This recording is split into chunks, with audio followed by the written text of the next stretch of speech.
Assalamualaikum warahmatullahi wabarakatuh. Kami dari Waalaikumsalam.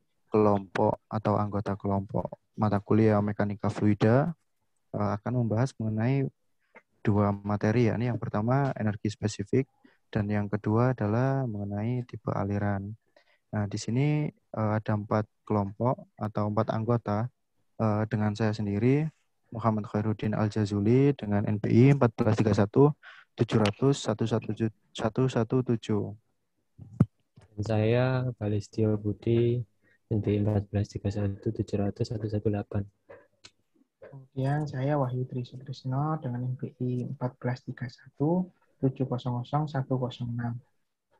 Dengan saya Wahyu Triwidodo 1431 700 112. Baik, pertama sebelum kita masuk ke tipe aliran, pertama kita akan membahas energi spesifik. Apa itu energi spesifik?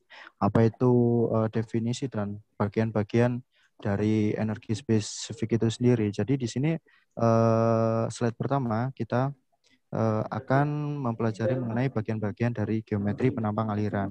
Jadi di sini ada bagian pertama adalah tinggi energi total pada suatu aliran merupakan jumlah dari tinggi elevasi. Jadi yang saya lingkari di sini yang merah adalah tinggi dari elevasi tersebut. Dan yang bawah adalah kedalaman aliran atau yang superkritik di sini. Terus yang kedua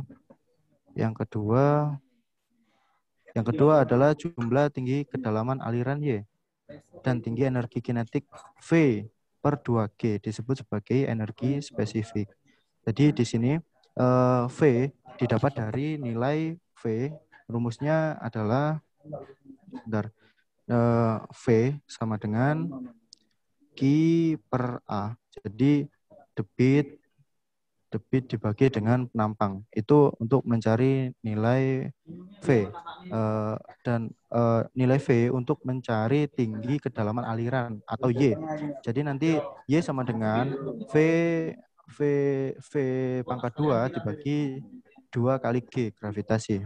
Nah, untuk mencari nilai V, itu V sama dengan Q bagi A. Oke.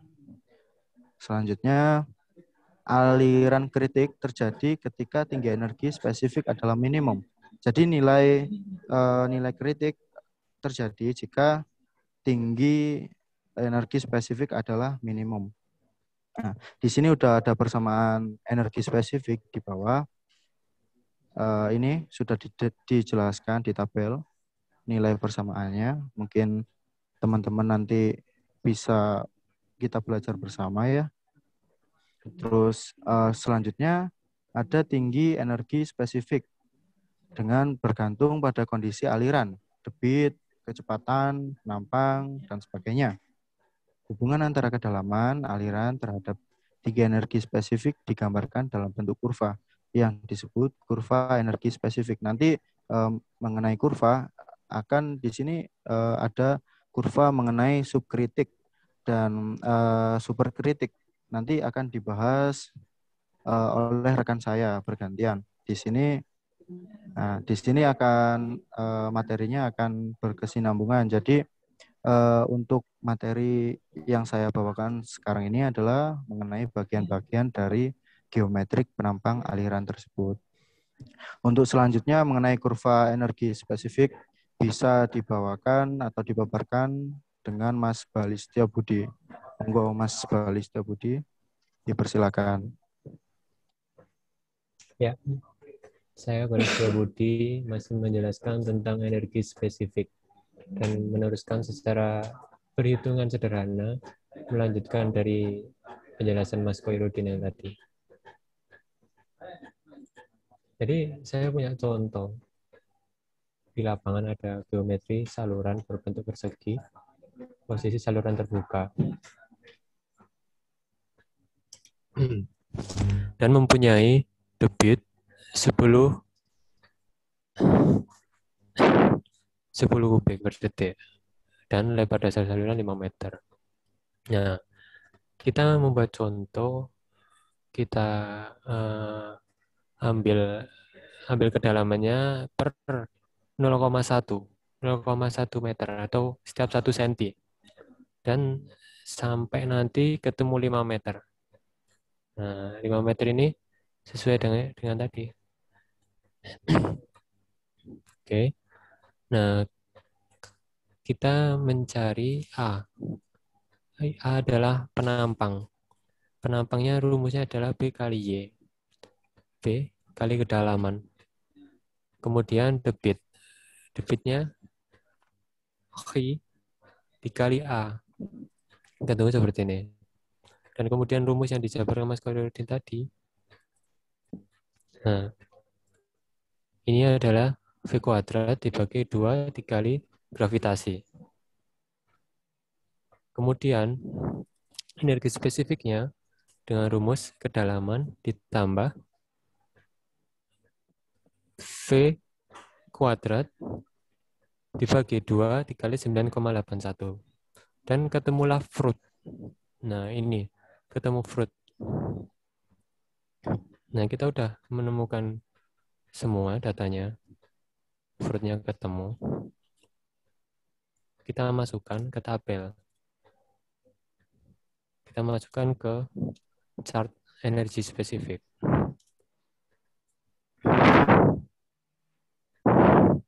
Nah, ini chartnya.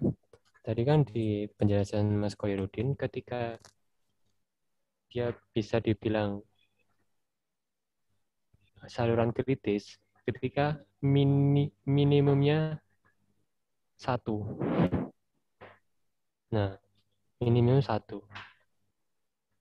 Dan dia bisa dikatakan superkritis dan subkritis jika dia berada di sini. Nanti akan dijelaskan lebih detail oleh tipe saluran. Jadi, semakin besar debit aliran pada saluran yang sama dan dengan kedalaman yang sama, itu akan menghasilkan energi spesifik yang lebih besar. Hal ini merupakan konsekuensi dari ketika debit aliran lebih besar pada kedalaman aliran yang sama, nilai kecepatan alirannya juga bertambah. Sehingga dengan kecepatan aliran bertambah, maka akan mempengaruhi besaran dari energi spesifik. Sehingga keadaan aliran yang sama ataupun saluran yang sama dengan kedalaman yang sama pada debit yang berbeda, maka debit yang lebih besar itu akan menghasilkan energi spesifik yang juga lebih. Demikian mengenai materi tentang energi spesifik. Selanjutnya tentang tipe aliran akan dijelaskan dengan teman saya.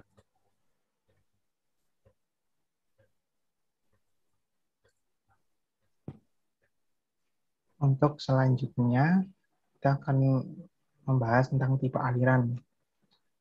Ada beberapa jenis-jenis atau tipe aliran dengan kriteria dan syarat masing-masing.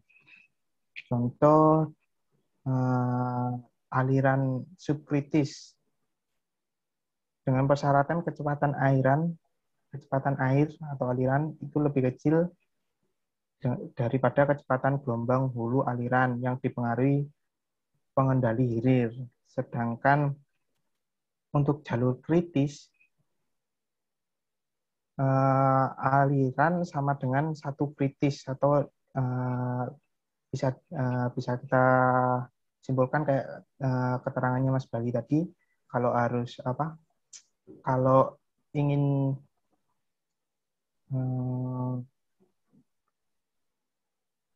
lancar atau perencanaannya yang memungkinkan harus di jalur atau kurang lebih harus satu kritis. Sedangkan untuk aliran selanjutnya superkritis, syaratannya aliran harus lebih besar dari kecepatan satu superkritis atau kecepatan airnya itu lebih besar dari kecepatan gelombang hulu aliran. Ya, ini berikutnya adalah efek dari gaya gravitasi atau dapat ditemukan rumus dari rasio antar gaya-gaya tersebut dan dinyatakan dalam angka Freud, yaitu FR sama dengan V dibagi akar G dibagi V dikali L, di mana FR adalah angka Freud atau angka yang tidak memiliki dimensi atau tidak mempunyai satuan. Sedangkan V adalah kecepatan aliran yang memiliki satuan feet per second atau meter per second. Sedangkan L adalah panjang karakteristik aliran tersebut.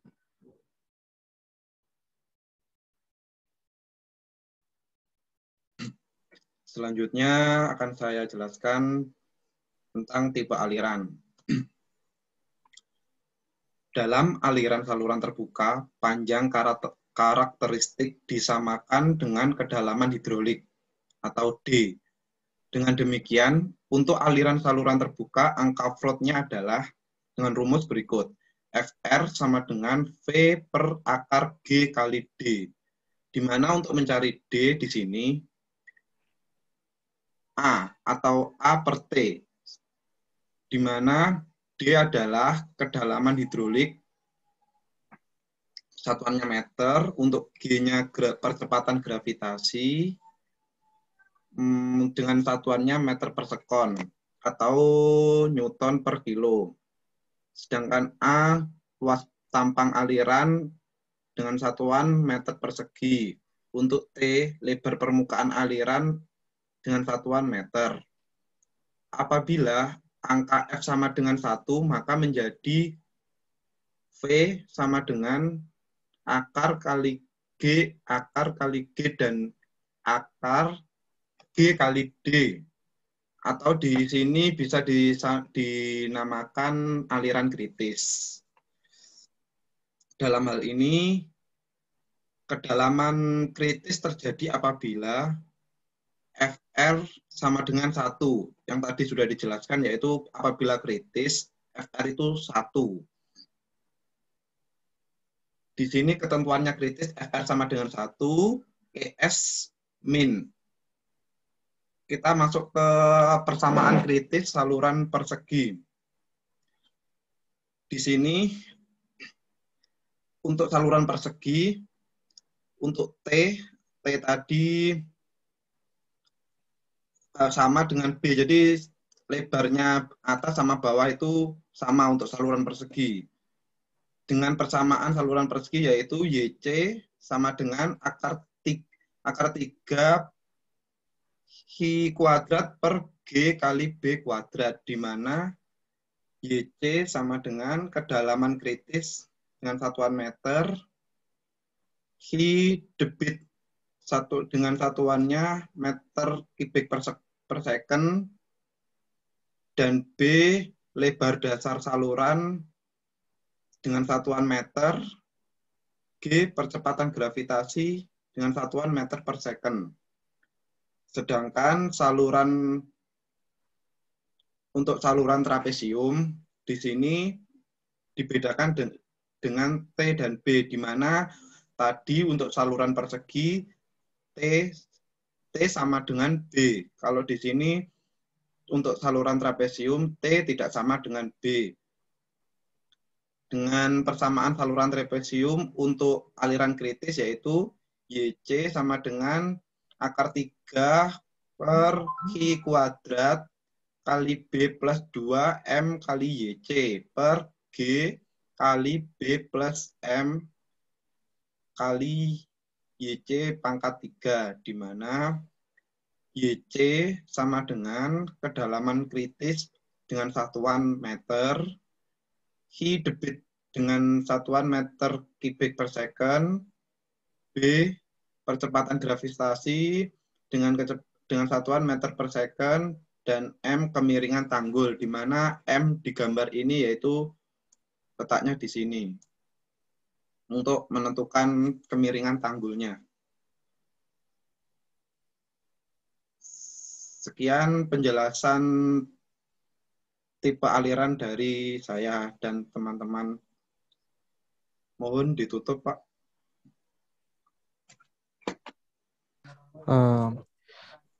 Baik, jadi sekian dari kelompok kami untuk penjelasan mengenai tipe aliran, mengenai energi spesifik yang tadi sudah dijelaskan dengan teman-teman dari Mas Bali, Mas Wahyu Tri Widodo, Mas Wahyu Tri Sutrisno, dan saya.